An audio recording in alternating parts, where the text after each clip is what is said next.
the reason I bring this simple thing up is because I hear all the time from people that they want to invest Right. but they don't have money. Yeah. And so the way you have to save money to invest. And so the way, it's really simple. You could just figure out ways to get that money off of your spending plate and into a savings plate so that it can build up and you can invest it, which will make it work for you and it will grow even faster.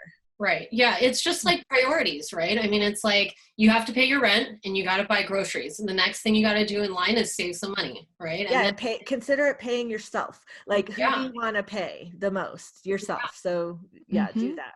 And I think people do it the other way around. Is they, buy their groceries, pay their rent, and then they go shopping and spend.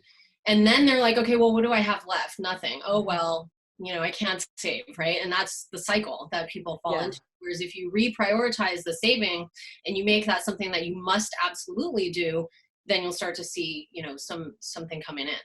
Yeah. And this is what we talk about a lot with the transition of the two of us still being employed is the time is now.